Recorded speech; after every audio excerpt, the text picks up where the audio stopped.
જૂનાગઢની પીએમ શ્રી કન્યા શાળા નંબર 4। જૂનાગઢમાં આવેલી કન્યા શાળા નંબર 4 એક એવી પ્રાથમિક શાળા છે કે જેને આ વર્ષે પીએમ શ્રીનું સન્માન મળ્યું છે। પીએમ શ્રી સંચાલિત આ કન્યા શાળા નંબર 4માં હાલમાં છેલ્લા 8 વર્ષની અંદર 550થી વધુ વિદ્યાર્થીઓ ખાનગી શાળા છોડી અને સરકારી શાળામાં અભ્યાસ કરવા માટે આવ્યા છે।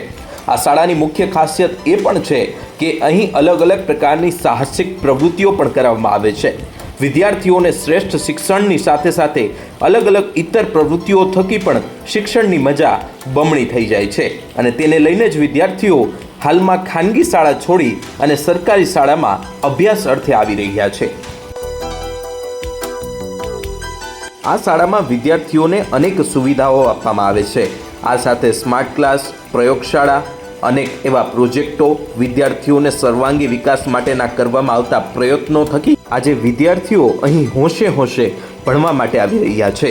આ વર્ષે કુલ 158 જેટલા આ શાળામાં એડમિશન આવ્યા છે, જેમાં કુલ 98 જેટલા વિદ્યાર્થીઓ ખાનગી શાળા છોડી અને કન્યા શાળા નંબર 4માં એડમિશન મેળવ્યું છે।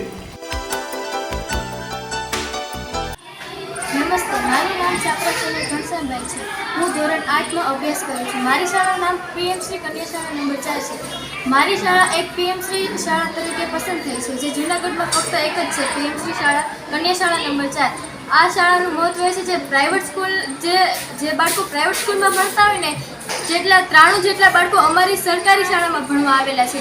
તે શાળાનું મહત્વ એ છે કે અમારી શાળામાં જે પ્રાઇવેટ સ્કૂલમાં ના હોય તે પણ અમારી શાળામાં સરકારી શાળામાં છે, જેમ કે સ્માર્ટ બોર્ડ, એમાં તેની દ્વારા અમને શિક્ષણ આપવામાં આવે છે। અને અમારી શાળામાં પસ્તીદાન પ્રોજેક્ટ ચાલે છે, જેમાં જે પણ વધારાની પસ્તી હોય, પ્લાસ્ટિક હોય તે બાળકો પોતાની ઘરેથી શાળામાં આપે છે। જે પણ પૈસા મળે અને એને વેચાણ કરવામાં આવે છે અને જે પણ પૈસા મળે તે બાળકોને સ્ટીલના ડબ્બા અને બોટલો આપવામાં આવે છે। રામહાટ ચાલે છે, જેમાં બાળકોને ફક્ત 5 રૂપિયામાં બહારનો જે પ્લાસ્ટિકનો ભાગ હોય એની કરતાં પણ વધારે આપવામાં આવે છે। જેનો જે નફો થાય તેના પણ અમારા શિક્ષક અમને સ્ટીલના ડબ્બા અને બોટલ આપવામાં આવે છે અને એની બુક્સ પણ આપવામાં આવે છે, જેથી બાળકો બહારનો ભાગ કરતાં સ્કૂલેથી જ લે, તેમાં વઘારેલા મમરા, ગરમા ગરમ વગેરે જેવા ચણાની દાળ વગેરે આપવામાં આવે છે। પ્રાઇવેટના શિક્ષકો હોય જે ડિગ્રી તેની પાસે ન હોય, અમારી સરકારી શાળાના શિક્ષકોને ડિગ્રી હોય અને તે લોકો અમને સારી રીતે શિક્ષણ આપે છે સ્માર્ટ બોર્ડ દ્વારા, જે પહેલાં પ્રાઇવેટ સ્કૂલમાં નથી તેવું પણ અમારી સ્કૂલમાં છે। પણ સરકારી શાળામાં અમારી શાળામાં બહુ બધી પ્રવૃત્તિઓ થાય છે, જેમ કે એલબીડી લેબ દ્વારા અમને બધું શીખવવામાં આવે છે કે આ સાયન્સ લેબ હોય તેમાં આ વસ્તુ હોય, જ્યારે વિજ્ઞાનમાં આવે છે ત્યારે પણ અમને લેબમાં લઈ જવામાં આવે છે અને બતાવવામાં આવે છે કે સાયન્સ લેબમાં આવી વસ્તુ હોય વગેરે જેવી પ્રવૃત્તિ કરવામાં આવે છે। અહીં બાળકોના સર્વાંગી વિકાસ થાય અને જે રીતે પોતાના જીવનમાં આગળ વધી શકે તેવી તમામ તાલીમો પણ આપવામાં આવે છે। શાળામાં અલગ અલગ પ્રકારના પસ્તીદાન પ્રોજેક્ટ, શાળા વસ્તુ ભંડાર, સ્કિલ આધારિત પ્રવૃત્તિ અને પ્રયોગો જેવા પણ અલગ અલગ પ્રકારના પ્રોજેક્ટ પણ અહીં ચલાવવામાં આવે છે। મારું નામ શ્રી જીયા છે। હું ધોરણ 8માં અભ્યાસ કરું છું। મારા પપ્પા પહેલેથી મને કહેતા હતા કે આ સ્કૂલમાં ભણજે, પણ મને લાગ્યું કે ગવર્મેન્ટ સ્કૂલમાં ભણતર સરખું હોતું નથી। મારા મમ્મી બી ના પાડતા હતા।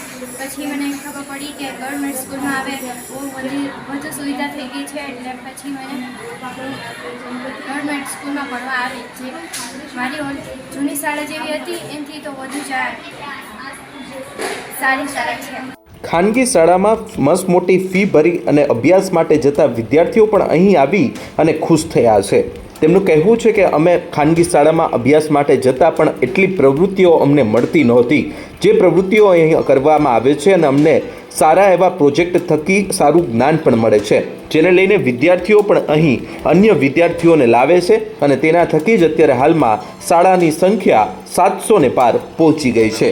નમસ્તે, મારું નામ ચાવડા વાલીબેન છે। હું આસિસ્ટન્ટ શિક્ષક તરીકે કન્યા શાળા 4માં ફરજ બજાવું છું। હવે અમારી શાળાની અંદર અલગ અલગ પ્રયોગો છે એ ચાલે છે। પસ્તીદાન પ્રોજેક્ટ, રામાટ પ્રોજેક્ટ અને એલબીડી લેબ, વિજ્ઞાનની પ્રયોગશાળા, આવા બધા ઘણા પ્રયોગો ચાલે છે। આવા બધા પ્રયોગોના લીધે અમારી સ્કૂલનું આકર્ષણ વધ્યું છે। અમારી શાળાના બાળકો છે તે બીજે બહાર જઈ અને પોતાની વાત કરે છે કે અમારી શાળામાં આવા પ્રયોગો થાય છે અને અમને ઘણું જાણવા મળે છે. આ વર્ષથી હવે આ શાળાને વિદ્યાર્થી સંચાલિત અને શિક્ષક સંચાલિત કરવાનું બીડું શાળાના આચાર્ય તરુણ કાટબામડાએ ઝડપ્યું છે. આ વર્ષથી હવે બાળકોને સ્વનિર્ભર બનવા માટે પણ તાલીમ આપવામાં આવશે અને જે વિદ્યાર્થી ધોરણ 8 પાસ કરી અને આ શાળાની બહાર જાય ત્યારે તેના વ્યવસાયલક્ષી શિક્ષણ આપેલું હશે તો તે પોતે જીવનમાં પણ સ્વનિર્ભર બની શકશે. આ રીતે અલગ અલગ પ્રવૃત્તિઓ થકી વિદ્યાર્થીઓને અહીં શિક્ષણ આપવામાં આવે છે અને તેને લીધે જ અત્યારે હાલમાં ખાનગી શાળા છોડીને વિદ્યાર્થીઓ અલગ અલગ વિસ્તારમાંથી આ સરકારી શાળામાં અભ્યાસ માટે આવી રહ્યા છે.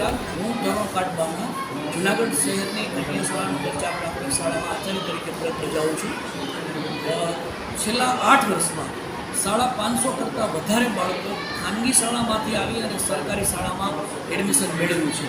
આ વર્ષે PM શ્રી શાળા તરીકે અમારી શાળા પસંદ થઈ છે. ત્યારે 158 જેટલા સર્ટી છે એ ખાનગી કુલ સર્ટી આવ્યા છે, જેમાંથી 98 સર્ટી ખાનગી શાળામાંથી આવેલા છે. તો ઘણી વખત એવો વિચાર આવે કે ખાનગી શાળા છોડીને સરકારી શાળામાં શા માટે પ્રવેશ આ વિદ્યાર્થીઓ લે છે. તો એનું પહેલું કારણ છે કે સરકાર બહુ મોટી સુવિધા આપી રહી છે.